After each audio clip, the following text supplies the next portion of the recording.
They call it nudging. The idea is that people can be convinced to make, quote unquote, the right decisions by positive reinforcement and indirect suggestions rather than by beating them over the head with it.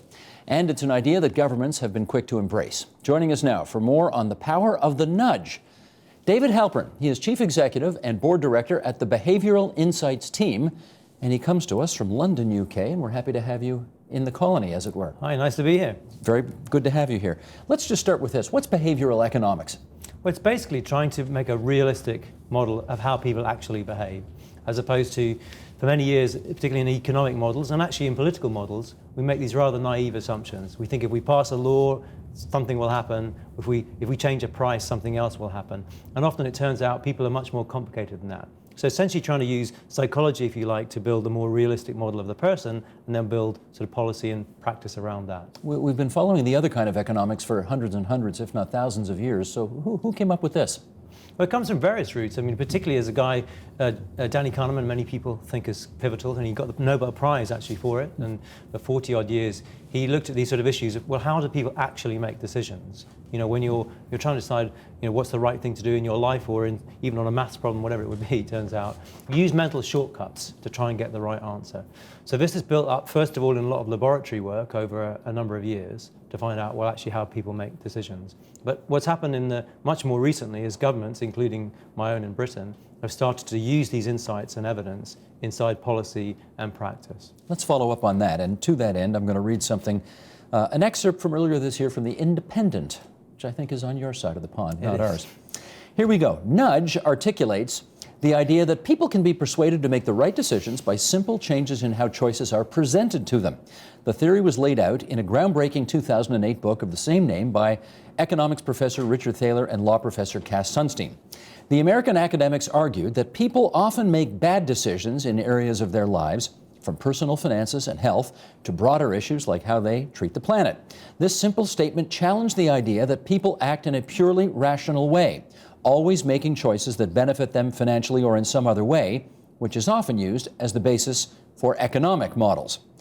Okay, whose was the first government in the world to look at this different way of trying to convince people to do, quote unquote, the right thing? Well, if you want to go way back, of course, in kind of ancient history, people have done it.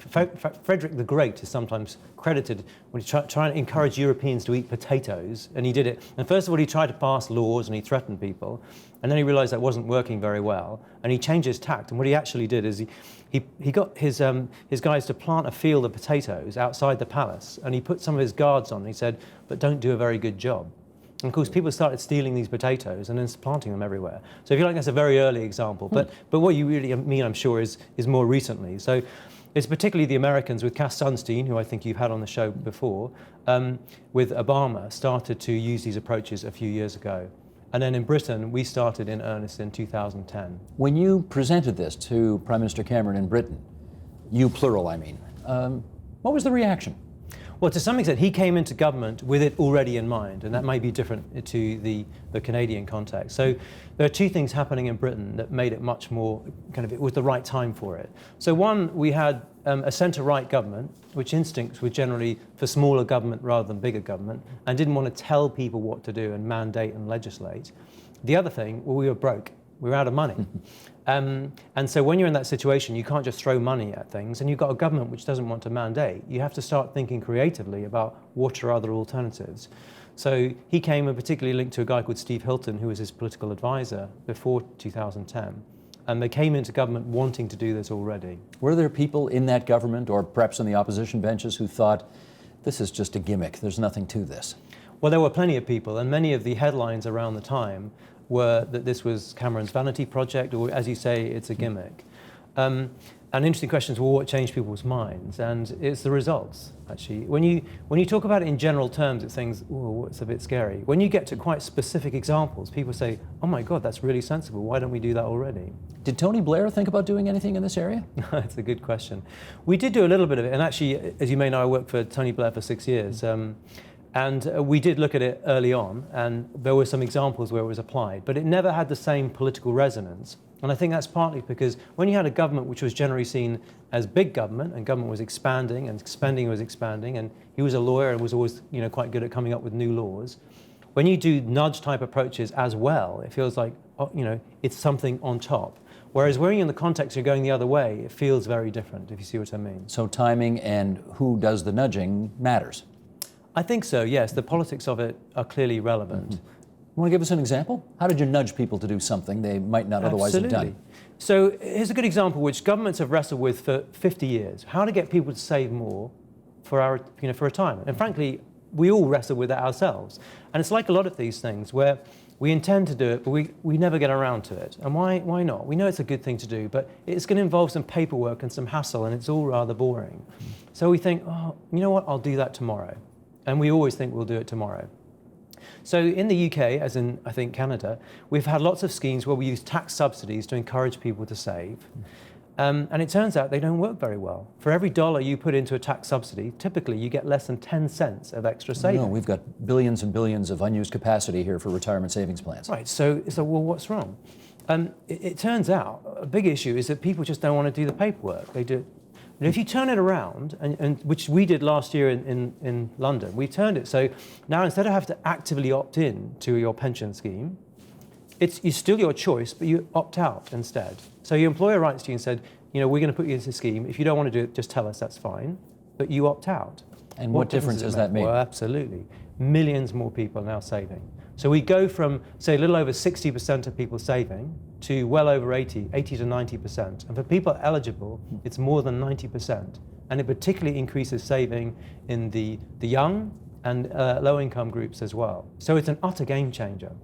Technically, though, you have taken away a bit of choice from people, right? Well, I mean, they have to choose to opt out, I guess, so that choice is there.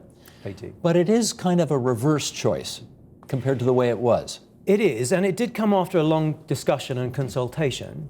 But one question is, are people happy about that? Even in the US, where they've done it in some areas with 401k, the evidence is that there's 90% support when you ask public about it. And even for the 1 in 10 who opt out, 75% still say that was the right way of doing it.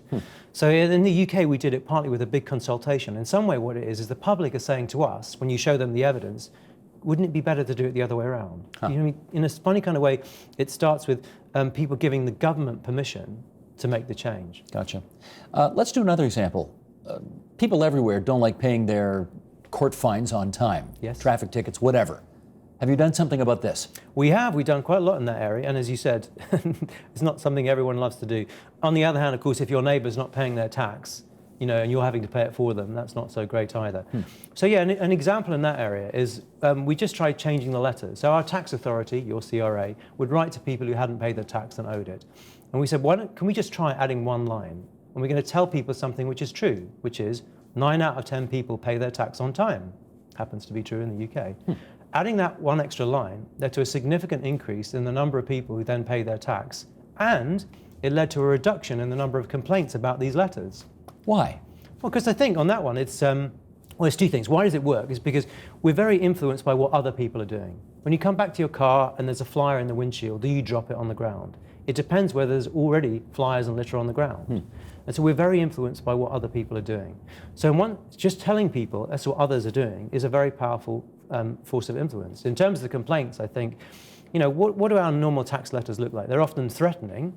It turns out it's quite a nice thing to do. Just say, your fellow citizen is more virtuous than you thought they were. So it sort of gives you some sense of why they work. And that works better than, if you don't pay this on time, we're going to send the bailiff after you and take away your furniture and send you to jail. Well, we've also done work specifically in that area too. And one of the things we would do is, alongside the sort of behavioural science, is our guys would go out and say, how does this actually work? So that meant going out with bailiffs and seeing, well, what happens? In the UK with stab vests on, because of the UK.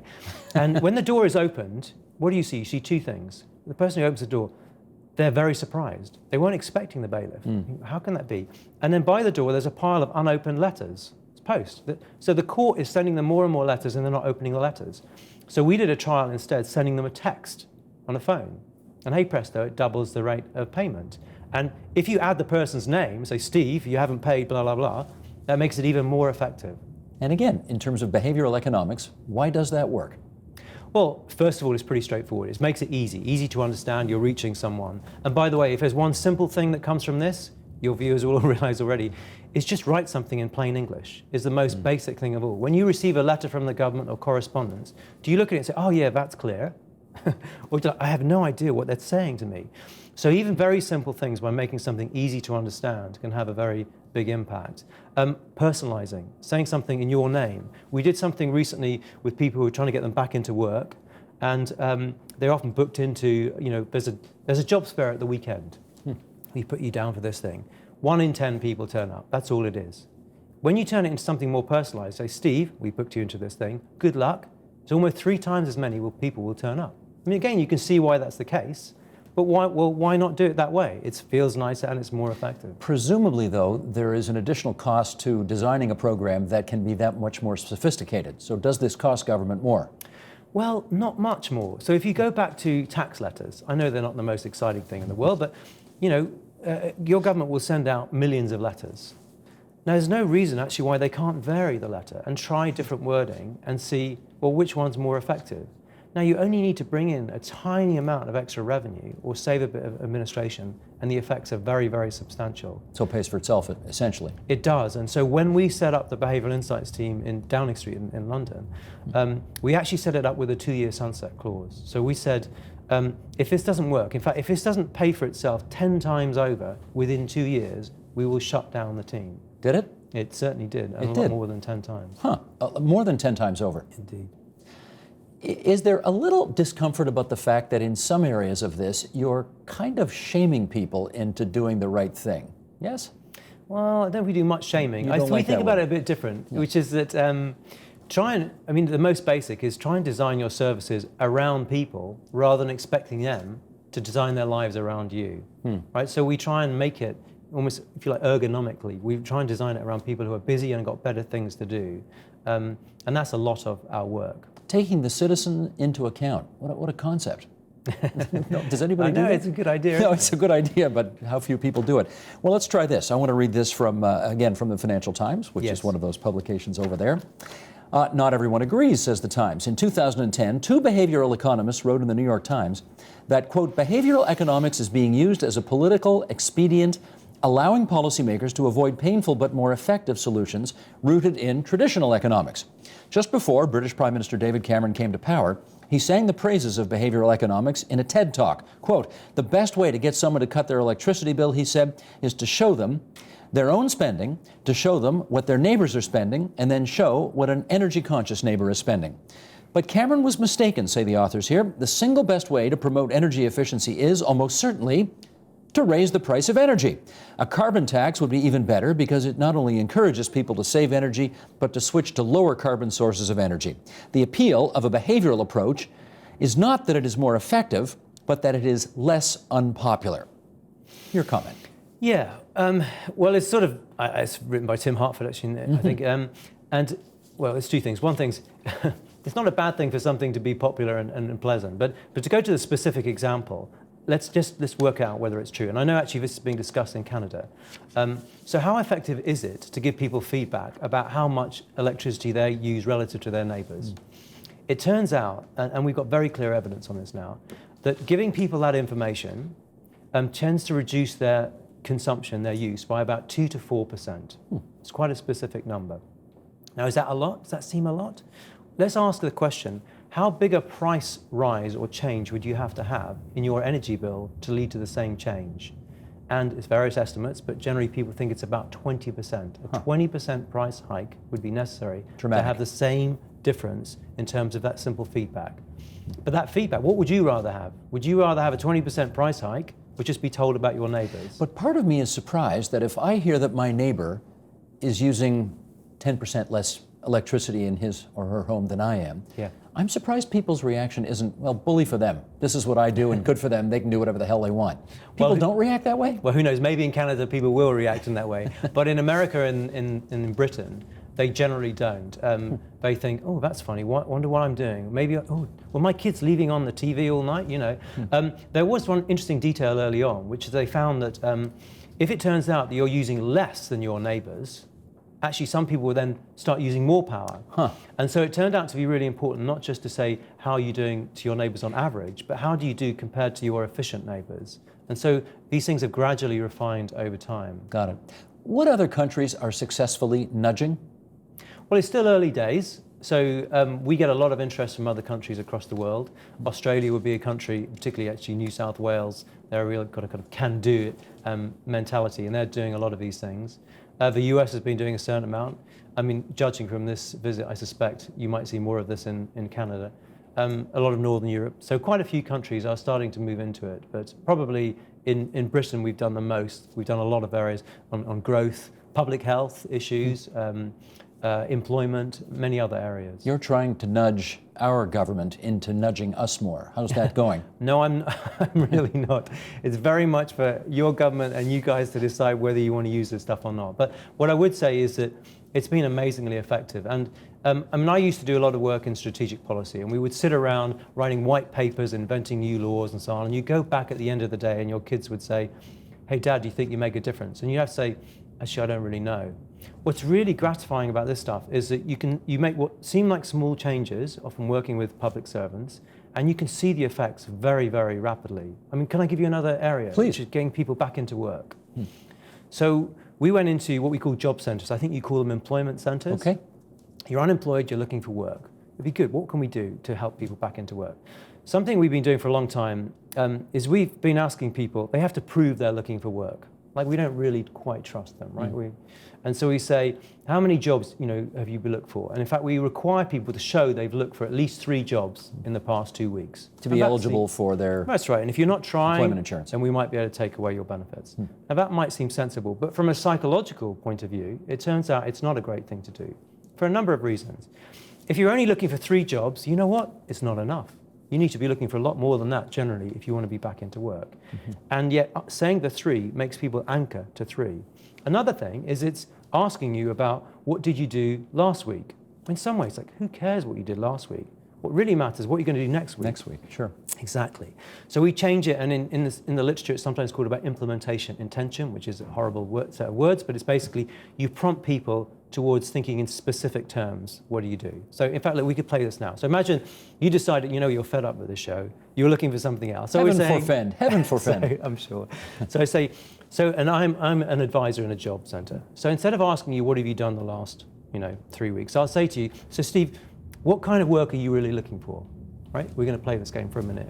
Journalism. Journalism, that's very good. So when's a good time of the week or day to look? All the time. All the time. Well, that's very good. That's hard working. And where are you going to look? Are you going to look online, or are you going to call up your old friends, or how are you going to go about it? All of the above. Oh, very good. So what I'm trying to do, you can see, I'm trying to prompt you to think in specific terms, what actions will you take? And then what we'd ask you to do is you're going to write that down yourself. So you're going to say, actually, Wednesday morning, I'm going to call up my friends, who are, doing such and such. You see what I'm saying in specific terms? But we're not changing your skills. We're not making fundamental changes. Could it be that will make a difference and get you back into work faster? What do the results show? It turns out it does. It does. About 10% more people are off benefits at 13 weeks than when the standard form. So, why wouldn't you want to do that? So we try that first of all in experiments in a small number of areas. We see it works. And actually, by the way, the advisors like it more too. And now we do it across every single job centre, employment centre in Britain. So you like your work because you actually see the needle move. You are changing people's lives and policy in society. I think we really do, and that's very gratifying. So an example like that, also it shows you that a lot of the so-called boring things in government turn out to be really consequential. So you can sit around in Ottawa or in Westminster having big discussions about how many £1 billion or dollars we'll spend on something. It turns out the guy who's writing the forms might be as important. The details, the way a call centre, the way a teacher gives feedback to a kid when they get their results are all incredibly important for the outcomes. Let me ask you one last thing about this, and that is our turnout for elections across the board, local, provincial, national, right, is going down and is frightfully embarrassing, frankly. Can you nudge people to vote? You can. And there's a lot of work, particularly from America. But actually, we've also been doing work on, because there's an issue about, first of all, in many countries, voter registration as well. and you can nudge people to register to vote. I mean, a very simple one actually is to go back to the employment example. So if you just say to people, it's your civic duty to vote, now, you may feel good about that, but that doesn't actually make people vote in higher numbers. Whereas if you prompt people and you say, when are you going to vote? Do you know what date it is? How will you get to the voting station? You ask people those very practical questions. Even if you don't wait for the answers, you just prompt them on them, then they turn out in higher numbers. And actually that persists across elections. So there are definitely examples of it. And sometimes, this one last, I'm sorry if I could intrude, but, it's not just small details, actually. Sometimes it's little details, but sometimes it also takes you to different kinds of policy conclusions. And one reason why governments are being pulled into this area, whether they want to or not, is that it's not just governments doing this. Everybody's nudging us all the time. You go and buy your new refrigerator, or you're in the store, you're being prompted from 100 different directions. So governments get pulled into this because what should we do in response to all the other people who are busy nudging us all the time in relation to markets? And so that's one reason, just in terms of consumer markets alone. Gotcha. Fascinating stuff. We want to thank you for being here. We want to thank Mars Medical and Related Sciences for helping us get you here. And it's a great pleasure to meet you. Thank you. David Halpern, Chief Executive and Board Director of the Behavioral Insights Team. Support Ontario's public television. Donate at tvo.org.